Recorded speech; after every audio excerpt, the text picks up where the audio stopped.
मित्रों नमस्कार, मैं हूं पंडित कैलाश चंद्र जोशी। यदि आप अपनी जन्म पत्रिका का विश्लेषण प्रिडिक्शन कराना चाहते हैं, कुंडली मिलान कराना चाहते हैं, एक्स्ट्रा मैरिटल अफेयर्स का समाधान चाहते हैं, भवन निर्माण, शिलान्यास, भूमि पूजन का मुहूर्त जानना चाहते हैं, विवाह, जनेऊ, यज्ञोपवीत, मुंडन आदि का मुहूर्त जानना चाहते हैं और हमारे द्वारा ज्योतिष सीखना चाहते हैं, तो वीडियो पर चल रहे नंबर पर आप संपर्क कर सकते हैं। सर्वे भवन्तु सुखिनः, सर्वे सन्तु निरामयात्, सर्वे भद्राणि पश्यन्तु मा कश्चित् दुःख भाग् भवेत्। मित्रों नमस्कार, मैं हूं पंडित कैलाश चंद्र जोशी और आप देख रहे हैं मेरा यूट्यूब चैनल संस्कृत विशेष। आपका बहुत बहुत स्वागत है। मित्रों आज मैं लेकर के आया मिथुन राशि के जातकों के लिए वार्षिक राशिफल सन 2025 का। यह वार्षिक राशिफल आपकी चंद्र राशि, जन्म राशि, मून साइन पर आधारित है। यदि आप अपनी जन्म पत्रिका का विश्लेषण विवेचना कराना चाहते हैं तो वीडियो पर चल रहे नंबर पर आप संपर्क कर सकते हैं। मित्रों इस वर्ष आने वाला जो वर्ष है 2025, इसमें 4 प्रमुख लंबे समय तक गोचर करने वाले 4 ग्रह वह उनका राशि परिवर्तन होगा। गुरु महाराज राशि परिवर्तन करेंगे 14 मई 2025 को और फिर वह फिर गोचर करेंगे आपकी तृतीय भाव में, चतुर्थ भाव में वह फिर हो जाएंगे उच्च के हो जाएंगे आपके द्वितीय भाव वाणी के भाव में। यह बहुत अच्छी स्थिति होगी। वह करेंगे 18 अक्टूबर 2025 को। यह उनका अतिचारी रूप हो जाएगा जब वह मिथुन राशि में आपकी ही राशि में आएंगे। गुरु कब? 14 मई को। और जब आपकी राशि में आएंगे तो आपको व्यक्तित्व से लेकर के बहुत सजग रहना पड़ेगा, सावधान रहना पड़ेगा। जहां आपका व्यक्तित्व में निखार भी होगा लेकिन कहीं कहीं आपके लिए वह नुकसान भी देगा। इस पर विस्तृत बात आपको बताऊंगा।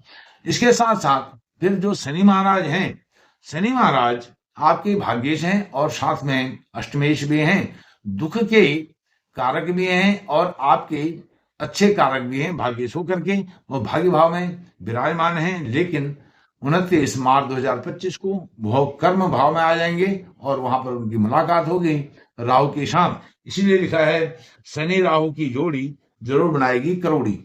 जब शनि आपके कारक हैं और वहीं राहु भी आपके मित्र ग्रह हैं और वह दोनों कर्म भाव में आ जाएंगे, भाग्येश और राहु, तो वहां पर आपका जो कार्य क्षेत्र है अद्भुत होगा, अलौकिक होगा, जिससे आपके डिजायर्स पूर्ण होंगे, आपकी मनोकामनाएं पूर्ण होंगी। ऐसा कम से कम 1.5 महीने तक ऐसी स्थिति रहने वाली है जब शनि और राहु एक साथ रहेंगे। 18 मई को राहु राशि परिवर्तन करते हुए आपके भाग्य भाव में आ जाएंगे, अर्थात जहां शनि थे वहां राहु आ जाएंगे, जहां राहु थे वहां शनि चले जाएंगे। इनका एक तरह से राशि परिवर्तन हो जाएगा और स्थान परिवर्तन हो जाएगा। यह बहुत अच्छी स्थिति है। इसीलिए लिखा है शनि राहु की जोड़ी जरूर बनाएगी करोड़ी, क्योंकि यह दोनों, राहु भी आपके लिए एक तरह से कारक ग्रह है। बहुत अच्छी स्थिति में राहु और शनि की यहां पर स्थिति है।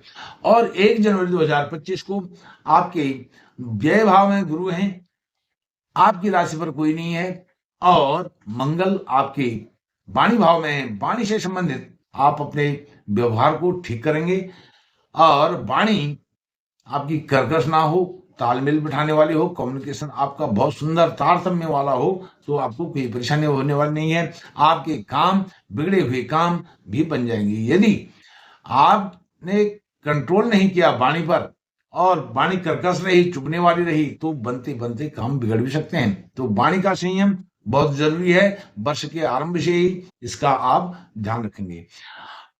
चतुर्थ भाव में केतु हैं, तृतीय भाव में कुछ नहीं है। चतुर्थ भाव में केतु हैं और केतु पर पंचम दृष्टि गुरु महाराज की है जो व्यय भाव की कारक है। तो आपका ऐश्वर्य वैभव बहुत अच्छा होने वाला है। पंचम भाव में पंचमेश शुक्र, पंचम भाव खाली है, पंचमेश शुक्र लाभ भाव में है। यह भी योग कारक स्थिति है, बहुत अच्छी स्थिति है।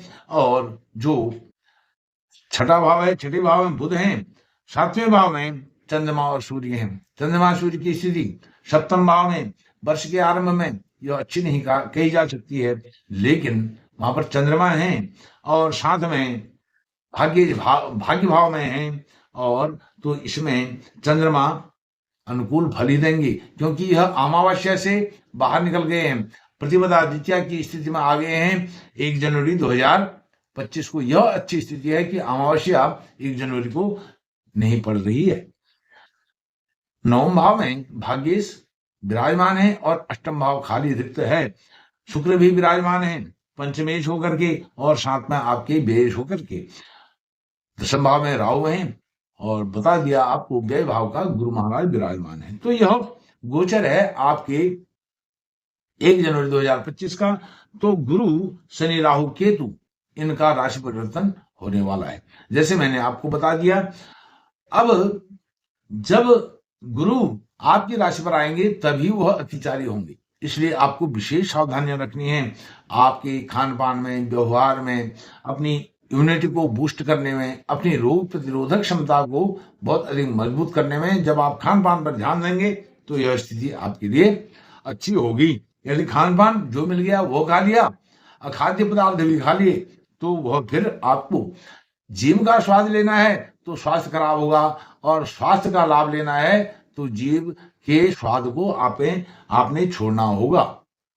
और अनैतिक तरीके से आपने कोई भी कार्य नहीं करना है, अनैतिक तरीके से नहीं करना है, और साथ में स्वास्थ्य का लाभ ध्यान देना है, और खान पान पर ध्यान देना है, अपने कम्युनिकेशन पर ध्यान देना है, अपनी बातचीत पर ध्यान देना है, अपनी जो दाम्पत्य जीवन है, वैवाहिक जीवन है, मैरिड लाइफ है, उसका ध्यान देना है, क्योंकि उसमें भी तालमेल का बहुत यहाँ पर आवश्यकता है। क्योंकि आपके जो दाम्पत्य जीवन के स्वामी हैं अर्थात सप्तमेश हैं, वह गुरु महाराज हैं, अतिचारी हो जाएंगी।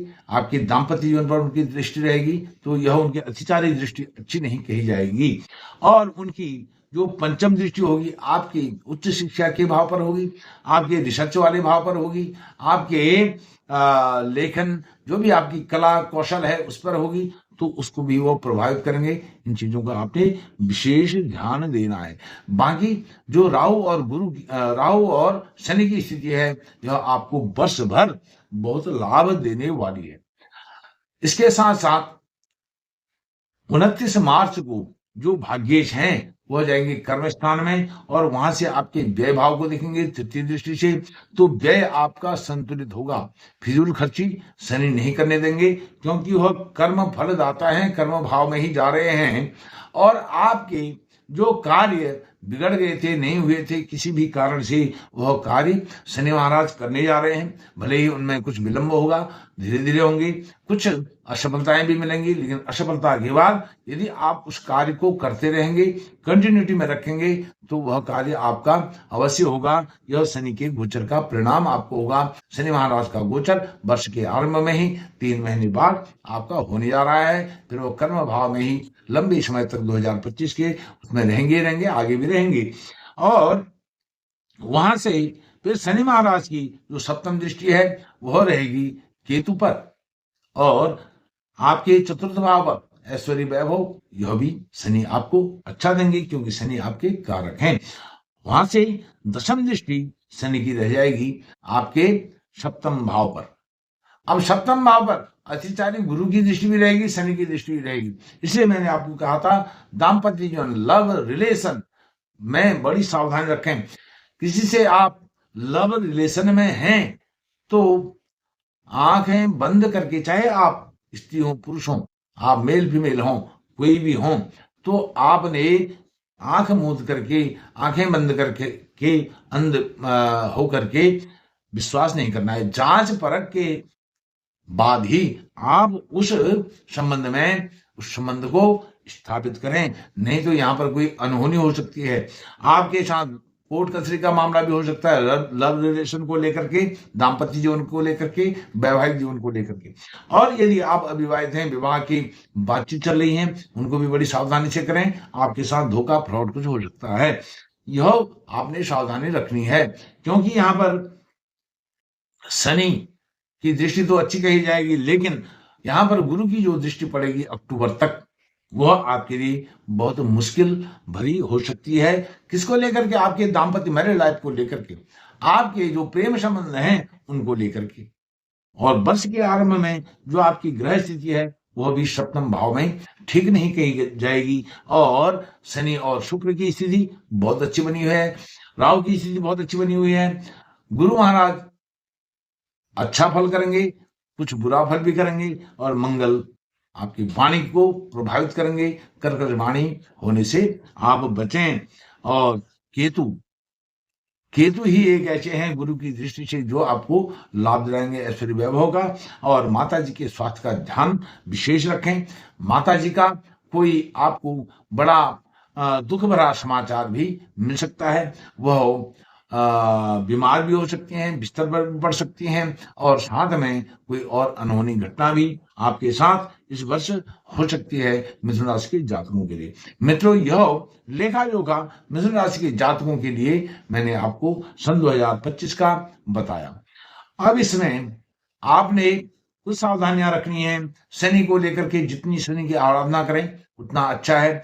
शनि के लिए हनुमान चालीसा का पाठ करें, दशरथ के दिन शनि चालीसा का पाठ करें। और सूर्य नारायण भगवान सप्तम भाव में वर्ष के आरंभ में विराजमान हैं, तो वह सूर्य नारायण भगवान क्या होता है कि 1 जनवरी को बहुत क्षीण अवस्था में होते हैं। और वैसे भी अमावस्या का समय है, अमावस्या के आसपास का समय है, चंद्रमा भी क्षीण है।